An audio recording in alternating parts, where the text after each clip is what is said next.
Welcome to mathematics CG में मैं पवन sir आप सभी का स्वागत करता हूं। जैसा कि आप जानते हैं कि दोस्तों इस समय चल रहा है हमारा क्लास 8वीं का मैथ्स में चैप्टर नंबर 13 जो मैंने आपको बताया था बहुत ही इंपॉर्टेंट है, जिसका नाम है त्रिभुजों की सर्वांग समता। यानी कि इससे पहले वाले वीडियो में अगर आप देखें तो फर्स्ट वीडियो में आपको त्रिभुज की सर्वांग समता की कसौटियां, त्रिभुज किसे कहते हैं, त्रिभुज की क्या क्या खासियत होती है, खासियत यानी कि आपको त्रिभुज के शीर्ष बिंदु, उसकी भुजाओं के नाम कैसे लिखे जाते हैं, ये सारी जानकारी मैंने इससे पहले वाले वीडियो में बताया है। और सर्वांग समता की कितनी कसौटियां होती हैं वो सारी कसौटियों को भी मैंने एक्सप्लेन किया। अगर आपने उस वीडियो को नहीं देखा तो मैं यही कहूंगा कि आगे का एक्सरसाइज अगर आपको पढ़ना है तो उस वीडियो को जरूर देख लीजिए, क्योंकि वहीं पे आपको पूरा डिटेल में समझाया गया है। अब आगे आज हम लोग स्टार्ट करेंगे चैप्टर नंबर 13 का एक्सरसाइज 13.2 और उस 13.2 में कुछ सम्स है, उसको हम लोग क्या करेंगे, सॉल्व करेंगे। तो हमारा ये चैप्टर भी क्या हो जाएगा, कंप्लीट हो जाएगा, यानी कि हमारा एक्सरसाइज या चैप्टर नंबर 13 पूरा हो जाएगा। ओके, तो आगे बढ़ने से पहले मैं यही कहूंगा कि अगर आप मैथ्स पढ़ना चाहते हैं तो इस चैनल से जुड़ जाइए। Maths in the sense maths, वो चाहे वो आपको 7वीं का हो, चाहे 8वीं का हो, चाहे 9वीं का हो, चाहे 10वीं का हो, या किसी भी कम्पिटिटिव एग्जाम्स का मैथ्स हो, अगर आपको ये सारी चीज़ों को पढ़ना है मैथ्स से रिलेटेड तो आपको इस चैनल को ज्वाइन कर लेना चाहिए। और चैनल को ज्वाइन करने का एक ही तरीका है, लाल रंग के सब्सक्राइब को बटन को क्लिक कर लीजिए और बेल में आइकॉन में ऑल की बटन जरूर प्रेस करके रखिए और वीडियो को ज़्यादा से ज़्यादा शेयर करिए, अच्छे अपने दोस्तों को जोड़िए और जिससे वो भी क्या कर सके, अपने मैथ्स के डर को भगा सके, मैथ्स में स्ट्रांग बन सके। ओके दोस्तों, और जब भी चैनल लाइक आपको अच्छा लगे तो चैनल को लाइक भी करिए, वीडियो को भी लाइक करिए, जिससे मुझे मोटिवेशन मिलेगा और मैं आपके लिए और अच्छी अच्छी चीज़ें लाने की पूरी कोशिश करूंगा। ओके, चलिए स्टार्ट करते हैं हम लोग एक्सरसाइज 13.2 क्वेश्चन नंबर फर्स्ट। क्योंकि मैंने पूरा डिटेल आपको जो समझाना था वो मैंने आपको पहले वीडियो में पूरा समझा दिया है। ऐसा नहीं कि मैं अभी ये सवालों में नहीं समझाऊंगा, इस सवाल में भी आपको मैं वो बेसिक चीजें कॉन्सेप्ट क्लियर करते जाऊंगा, लेकिन उस वीडियो को अगर आप देख लेंगे तो बहुत ही अच्छी तरीके से क्या होंगे, समझ जाएंगे। ओके, चलिए पहला क्वेश्चन में क्या बोला है कि आगे दी गई प्रत्येक जोड़ी के त्रिभुजों में समान चिन्हों द्वारा दर्शाए गए घटक सर्वांग सम है। यानी कि हर एक चित्र में क्या दिया गया, आपको उसमें कोई ना कोई चिन्ह दर्शाया गया कि कौन सा घटक किसके बराबर है। क्योंकि आप जानते हैं त्रिभुज में 3 भुजा होती है और 3 कोण होते हैं, तो पहले त्रिभुज का कौन सा घटक दूसरे त्रिभुज के कौन से घटक से सर्वांग सम है, इसको दर्शाने का एक तरीका होता है। उस पर क्या करते हैं, एक समान चिन्ह बना देते हैं, तो उससे हमें पता चलता है कि ये घटक उस त्रिभुज के इस घटक के क्या है, बराबर है। तो वही घटक आपको वहां दर्शाए गए हैं और उसके आधार पर हमें त्रिभुज के शीर्ष बिंदुओं की किस संगति से वो आपको सर्वांग सम है उसका संगति का नाम लिखना है और कसौटी का नाम लिखना है। बाद में आपको जिसे सर्वांग सम घटकों द्वारा नहीं दर्शाया गया है लेकिन वो सर्वांग सम है, उन घटकों के बारे में भी आपको क्या करना है, लिखना है। क्योंकि टोटल होते हैं घटक 6, उसमें से 3 सर्वांग सम करते समय दर्शाए जाते हैं और 3 नहीं दर्शाए रहते हैं। तो वही 3 घटक हमें बचे हुए घटकों को क्या करना है, बाद में लिखना है। तो इतना काम आपको क्या करना है, स्टार्ट करना है। तो मैं यहाँ आपको डायग्राम बना दे रहा हूं और आप डायग्राम के माध्यम से अच्छी तरीके से क्या कर सकते हैं, समझ सकते हैं। तो इस तरह से आपको डायग्राम बना हुआ है और यहाँ पे आपको ये विकर्ण है, यहाँ पे आपको दिया है एस, ये जो कि आपको ये चिन्ह का नाम होता है 90 अंश। यहाँ भी आपको बना हुआ है बी, तो आप देख भी पता चल गया होगा कि आपको ये एक आयत है।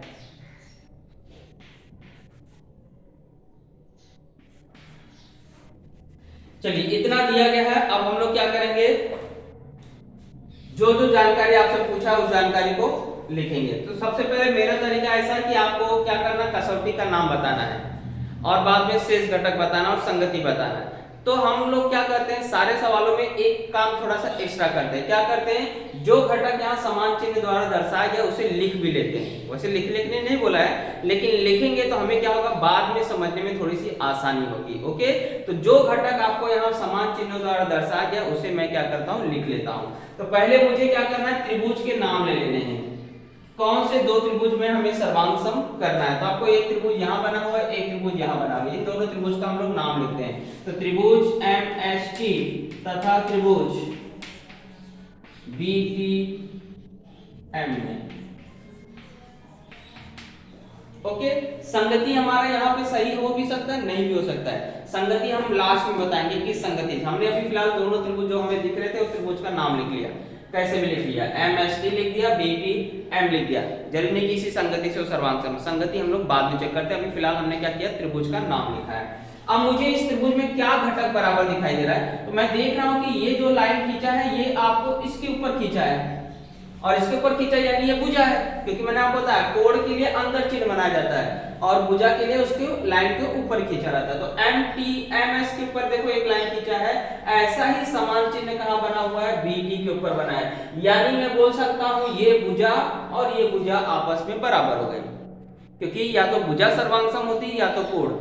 मैं क्या इसको कोण बोलूंगा क्या, नहीं, कोण का चिन्ह कहां होता है, अंदर की तरफ होता है। ओके, तो ये लाइन पे खींचा यानी ये भुजा है, तो भुजा का नाम हमेशा दो अक्षर से लिखा जाता है। तो मैं क्या बोलूंगा कि भुजा एमएस सर्वांगसम है, भुजा कौन सी भुजा है, देखो इस सेम चिन्ह किस पे बना है, बीटी पे, तो हमेशा भुजा का नाम दो अक्षर से लिखिए। ओके, तो एक घटक हमने दियो समान चिन्ह द्वारा दर्शाया गया तो उसे लिख लिया। अब देखो सेम चिन्ह यहाँ पे कोण पे बना हुआ है और यहाँ पे भी क्या है, कोण पे बना हुआ है, और ये कोण कितने अंश का है, 90 अंश का है। तो मैं यहाँ पे कोण लिखूंगा, कोण का नाम एक अक्षर से भी लिख सकते हैं, तीन अक्षर से भी, जब भी किसी बिंदु पे एक ही कोण बन रहा है तो उसे एक अक्षर से भी लिख सकते हैं और तीन अक्षर से भी। तो मैं यहाँ लिख दूंगा कोण S जो है वो सर्वांगसम है कोण B के।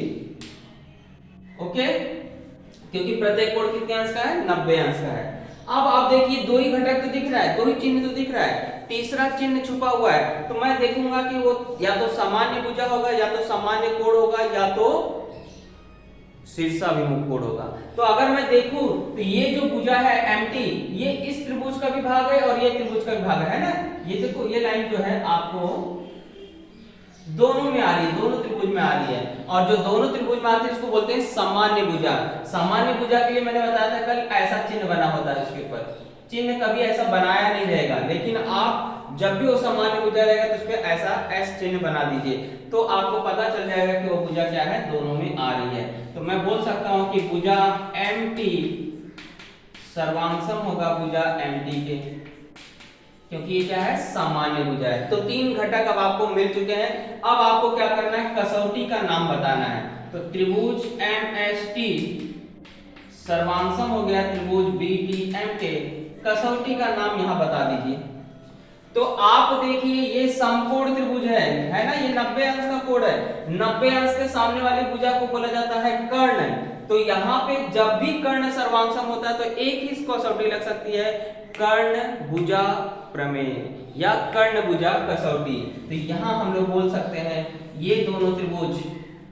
अब आप बोलोगे सर ये तो भू भू को है, नहीं, भू भू को कब लगता है, भू को भू सॉरी भू को भू कब लगता है, जब दोनों भुजाओं के बीच का कोण सर्वांगसम होता है तब भू को भू लगता है। यहाँ पर ये कोण 90 अंश का है और 90 अंश के सामने वाली भुजा जब भी सर्वांगसम होती है उसे कहा जाता है कर्ण। तो कसौटी भी कौन सी लगती है, कर्ण भुजा लगती है।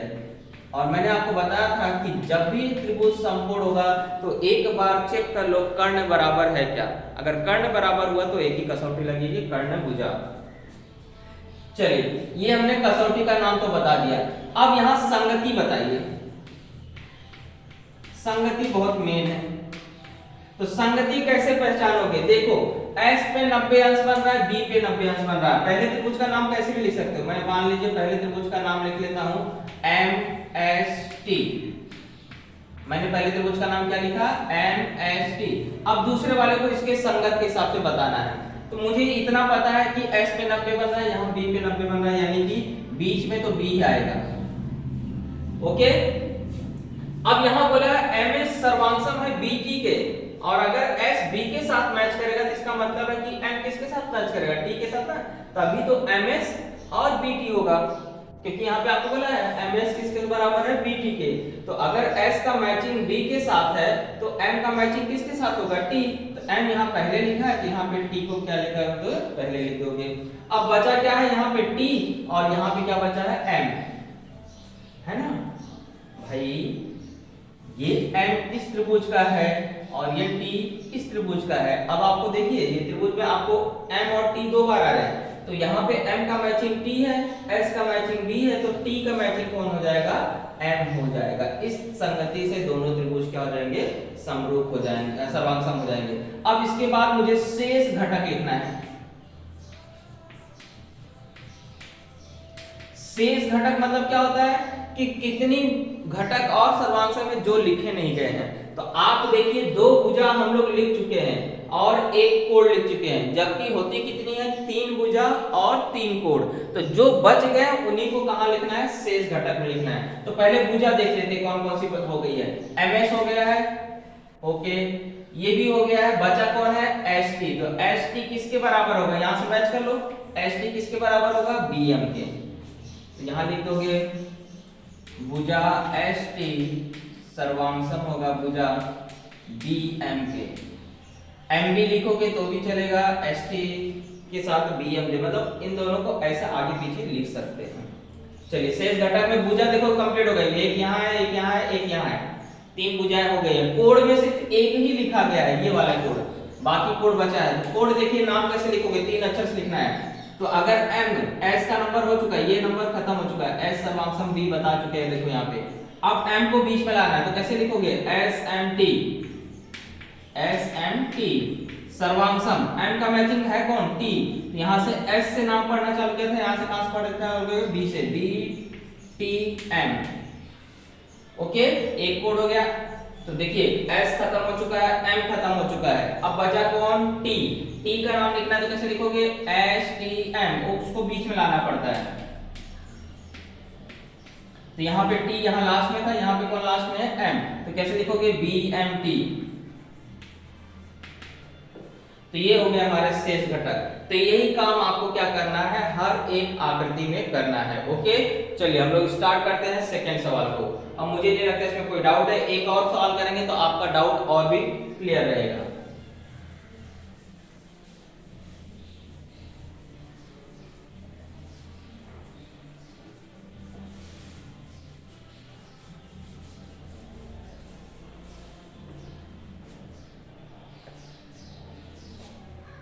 चलिए हम लोग देखते हैं सेकेंड डायग्राम। सेकेंड डायग्राम देखिए कैसे बना हुआ है।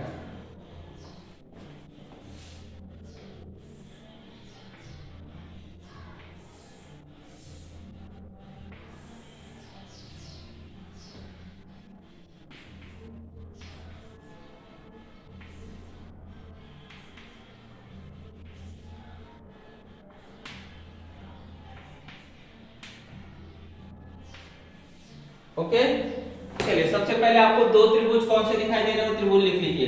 एक त्रिभुज मुझे दिख रहा है PQR, मैंने लिख लिया PQR।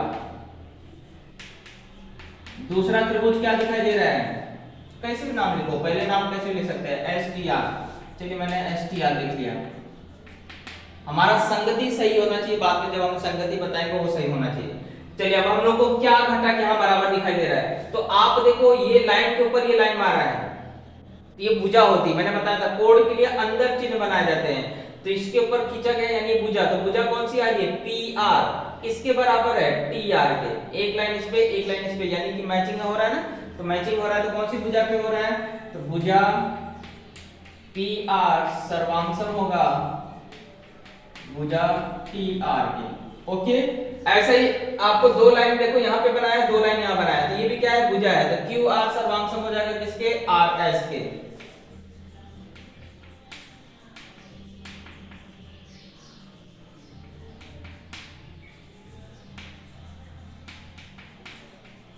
चलिए दो ही चिन्ह बना था, तीसरा चिन्ह नहीं बना हुआ है। तीसरा चिन्ह नहीं बना हुआ यानी छुपा हुआ है, और छुपा हुआ मैंने आपको बताया था, जब भी दो रेखाएं एक दूसरे को काटते हैं तो वहां हमेशा शीर्षाभिमुख कोण बनता है, और शीर्षाभिमुख कोण का माप क्या होता है, बराबर होता है। ये वाला कोण इसके बराबर और ये वाला कोण इसके बराबर होता है। हमेशा याद रखिए शीर्षाभिमुख कोण की यही खासियत होती है। और जब कब बनता है, जब दो रेखाएं जहां भी काटेंगे वहां शीर्षाभिमुख कोण बनेगा। तो इसका मतलब है कि ये वाला जो कोण है और ये वाला जो कोण है आपस में क्या होगा, बराबर होगा। और याद रखिए कभी बराबर दिखाया नहीं जाता है, ये आपको खुद पहचानना पड़ता है कि ये शीर्षाभिमुख कोण, जब भी ऐसे रेखाएं बनेंगी काटेंगे वहां पे हमेशा शीर्षाभिमुख कोण बनेगा, वो आपको ढूंढना पड़ता है। तो कोण का नाम क्या होगा, देखो PRQ, क्योंकि तीन अक्षर से नाम लिखना है, और जिस पे कोण बनता है उसको कहा लाया जाता है तीनों अक्षरों में बीच में लाया जाता है। तो वहां से लिख देंगे SRT। तो तीन घटक हो गए, यानी त्रिभुज हमारा सर्वांगसम हो गया, क्योंकि सर्वांगसम सिद्ध करने के लिए त्रिभुज को तीन ही घटक जरूरी होते हैं। तो PQR सर्वांगसम, STR कसौटी का नाम देखिए क्या आ रहा है, तो भुजा है, कोण है, भुजा है। यहां से पढ़ोगे तो भी भुजा है, कोण है, भुजा है, यानी कसौटी कौन सी लग रही है, भू को भू। इसमें कोई डाउट होना नहीं चाहिए था। दो भुजा है और एक कोण है, और कोण भी कहां आ रहा है, भुजाओं के बीच में आ रहा है, यानी भू को भू हो गया। अब हमें क्या करना है, संगति लिखना है। अब देखिए संगति कैसे लिखोगे, सबसे पहले देखो, अगर मैंने यहाँ पे त्रिभुज का नाम PQR रख दिया, पहले त्रिभुज का नाम अगर मैंने PQR लिखा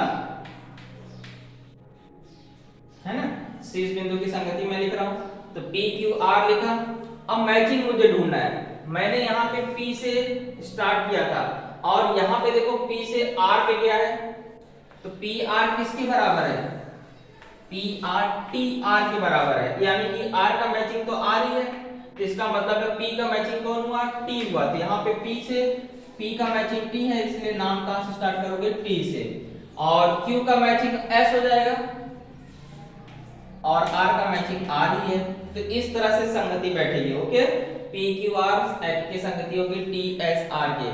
इसको ध्यान से समझना है कि कैसे बैठता है। तो जैसे मैंने आपको बताया, पहले त्रिभुज का नाम मैंने PQR लिख दिया, तो अब मैं देख रहा हूं कि PR का जो मैचिंग है, PR का मैचिंग क्या है, TR है, और R का मैचिंग R के साथ है, तो P का मैचिंग किसके साथ बैठेगा, T के साथ। अब भुजा देख लीजिए, यहाँ पे QR लिखा है, तो QR किसके साथ है, RS के साथ है ना। तो इस तरह से आपका जोड़ी बनना चाहिए। चलिए अब शेष घटक लिखना है हमें। शेष घटक में क्या बचा है, देखो दो भुजा हो चुकी है, एक भुजा बची है, तो एक भुजा कौन सी बची है, PQ है ना। तो भुजा PQ सर्वांगसम हो जाएगा। कौन सी भुजा की, इस त्रिभुज में कौन बचा है, TS बचा है। चलिए भुजाएं हो गई, 1 2 3 भुजा हो चुकी है। अब 3 कोण होने चाहिए, तो अभी हमने सिर्फ R को लिखा है, तो बचा कौन, P। P किसके सर्वांगसम होगा, S के। यहाँ पे हमने लिखा P किसके सर्वांगसम होगा, T के। तो यहाँ पे एक अक्षर से भी लिख सकते हो, 3 अक्षर से भी लिख सकते हो। ओके, क्योंकि उस पे एक ही कोण बन रहा है। तो मैं बता दूंगा, कोण P जो है मेरा मैचिंग देख लीजिए ना, P का मैचिंग किसके साथ हो रहा है, T के साथ। ओके, और कोण R का मैचिंग R के साथ है, Q का मैचिंग S के साथ है। यही बचा था ना, क्योंकि R वाला तो हम लोग लिख चुके हैं, तो यही कोण बचे थे, तो Q सर्वांगसम हो जाएगा किसके, S के। तो यही 3 घटक यहाँ पे आ जाएंगे, 3 घटक यहाँ, 3 घटक यहाँ, टोटल 6 घटक होने चाहिए। तो हमारा 6 घटक पूरा हो चुका है। ओके, चलिए तीसरे डायग्राम पे चलते हैं।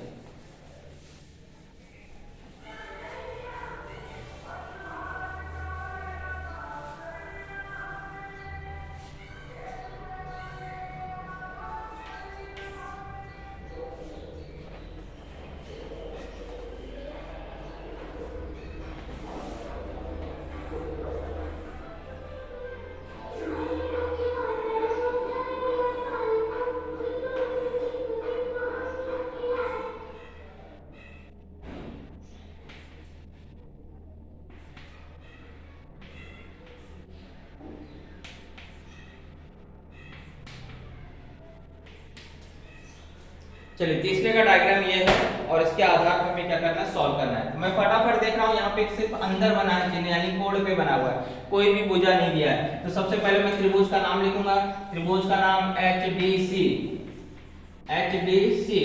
तो दूसरे त्रिभुज का नाम क्या लिखोगे, कैसे में लिख लो, FDC।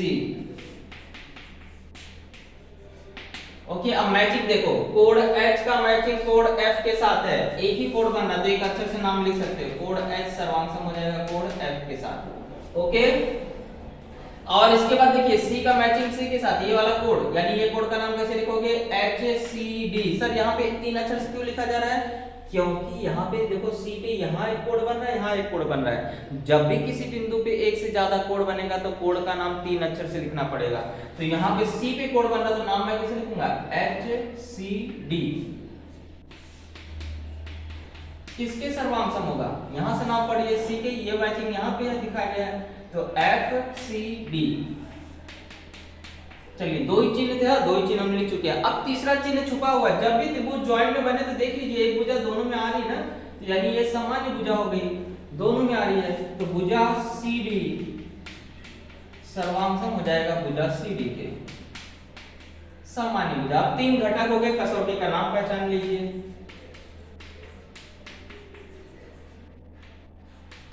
कौन सी कसौटी बैठ रही है जरा बता दीजिए। तो आप देख रहे हैं कि दो कोण है और एक भुजा, लेकिन कोणों के बीच की भुजा नहीं है। तो ऐसी कसौटी का नाम हमने पढ़ा है भू को। यहां से पढ़ोगे तो को भू, तो भू को कसौटी से क्या हो गया आपको, ये सर्वांशम हो गया। तो कसौटी का नाम क्या आ जाएगा, भू को। चलिए अब हमें संगति बताना है। तो संगति में आप देख रहे हैं H का मैचिंग F के साथ है, यानी कि अगर मैं HDC लिखता हूं तो H का मैचिंग अगर F के साथ है तो यहाँ F आ गया। D का मैचिंग D, क्योंकि C का मैचिंग C हो रहा है, यानी कि हमारा जो नाम पहले लिखा वही सही है। अब हमें शेष भुजा लिखनी है, शेष घटक। शेष घटक में आप देखिए दो कोण ले चुके हैं, बचा है एक कोण। कौन सा, ये वाला कोण। ये वाला कोण आपको लिखना है, तो क्या नाम आएगा, HDC। D वाला बाकी रख देता ना, तो HDC सर्वांशम होगा FDC के। तीनों कोण खत्म हो गए, एक दो तीन कोण हो चुके। अब भुजा का देखिए, सिर्फ ये भुजा लिखा हमने, तो भुजा HD, भुजा HD किसके बराबर होगा, किसके सर्वांशम होगा, FD। यहां से भी देख सकते हो, भुजा HD बोला तो यहां से क्या लिखोगे, FD लिखोगे। अब आप देखिए DC तो हो चुका है, HC, तो भुजा HC सर्वांशम होगा किसके, FC के। तो यही हमारा शेष घटक में भी आ जाएगा। चलिए आगे हम लोग बढ़ते हैं क्वेश्चन नंबर 4 पे।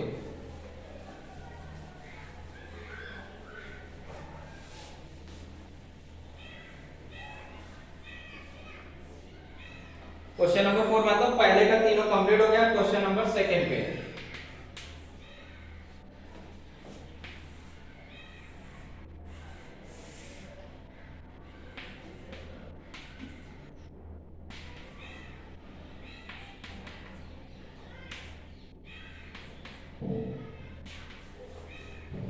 चलिए इसमें बोला है कि आकृति में एक AD सर्वांशम है EC के, और दी गई जानकारी पे कौन सी जानकारी और दिया जाए कि ये दोनों त्रिभुज भू को कसौटी से सर्वांशम होने चाहिए। यानी कि भू को कसौटी अगर आपको इसमें लागू करना है तो कौन सी जानकारी और आवश्यक होगी, वही जानकारी आपको लिखना है।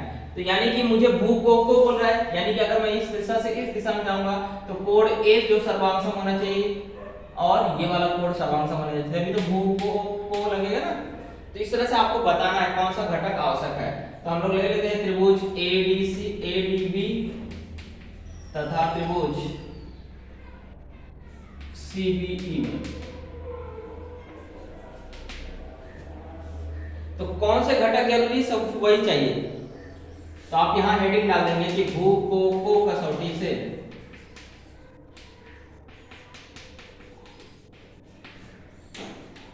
सर्वांशम होने के लिए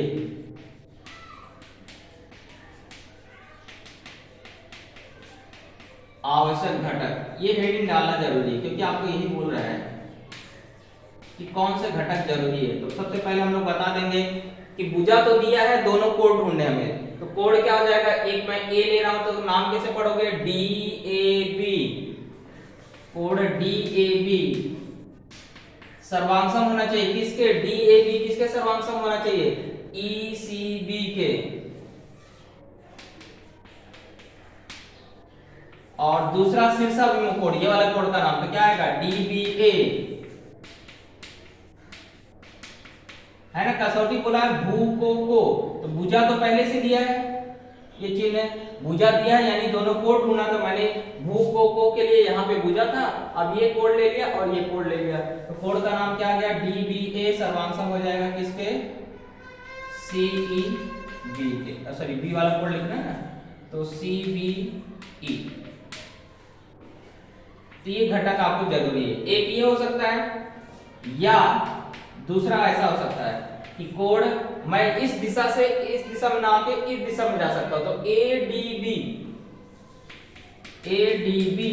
सर्वांगसम होना चाहिए। देखिए चाहे इस दिशा से आओ, भू को होना चाहिए, तो मैंने यहां से ले चुका हूं, लिख चुका हूं। अब मैं इस दिशा से आता हूं, तो कोड डी यानी कि ये आपको आ जाएगा एडीबी, किसके सर्वांगसम होना चाहिए आपको इसके, तो क्या नाम आएगा बीई सी। और एक कोड चाहिए, तो यहां फिर से शीर्षक में कोड ले लेता हूं, ठीक है।